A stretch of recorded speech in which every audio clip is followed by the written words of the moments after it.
నమస్తే మెట్రో ఉదయం న్యూస్ కి స్వాగతం. ఏటూరు నాగారం స్థానిక గ్రామ పంచాయతీ కార్యాలయంలో నిర్వహించిన గ్రామ సభలో ఒక ఆసక్తికరమైన మరియు స్ఫూర్తిదాయకమైన సంఘటన చోటు చేసుకుంది. విద్యాభివృద్ధికి ప్రోత్సాహం, ప్రభుత్వ పాఠశాలల బలోపేతానికి లక్ష్మణ్ బాబు స్వచ్ఛందంగా ముందుకు వచ్చి ₹1,00,000 అందించడం పట్ల హెడ్ మాస్టర్ సభలో ప్రత్యేక కృతజ్ఞతలు తెలిపారు. ఈ నిధులతో పాఠశాలలో చేపట్టిన అభివృద్ధి పనులను వివరించారు. సాధ్యమైనంత వరకు ఎవరినైతే పెద్దవాళ్ళు, పెద్ద చేయున్న వాళ్ళు, మంచి మనసున్న వాళ్ళను ప్రతి ఒక్కరిని సార్ ఇలా స్కూల్ పరిస్థితి సార్ మాకు చేతనైతే మనం చేస్తున్నాం, మీ సహకారం కూడా ఉండాలి సార్ అంటే గౌరవనీయులు లక్ష్మణ్ బాబు గారు వెంటనే చొరవ తీసుకొని ₹1,00,000 విలువైనటువంటి రేకుల షెడ్ తను మాట ఇచ్చిన తర్వాత వితిన్ ఒక 10-15 రోజుల్లోనే సార్ కంప్లీట్ చేయడం జరిగింది. వారికి ఆర్థికంగా ధన్యవాదాలు తెలియజేస్తున్నాను సార్.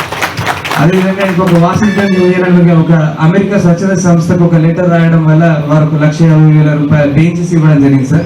స్కూల్లో మౌలిక సదుపాయాల కోసం నాకున్న నెట్వర్క్, నాకున్న తెలిసిన పరిచయాల ద్వారా సార్ మాకు అవసరం ఉన్నది సార్ అంటే పెద్ద మనసు ఉన్న వారు వెంటనే సాయం చేస్తున్నారు సార్. దానికి ఒక అడగగానే సాయం చేయడం కాదు, పిల్లలకు మేము టీచర్లుగా 100% ఇస్తున్నాము. వాళ్ళతో ఇంగ్లీష్ మీడియం అంటే ఆ పేరుకు తగ్గట్టు స్టాండర్డ్ గా నడిపిస్తున్నాం. 25 మంది ప్రభుత్వ ఉద్యోగుల పిల్లలు మా దగ్గర చదువుతారు సార్. అందులో కొంతమంది ప్రభుత్వ ఉద్యోగులు ఇక్కడ ఉంటారు.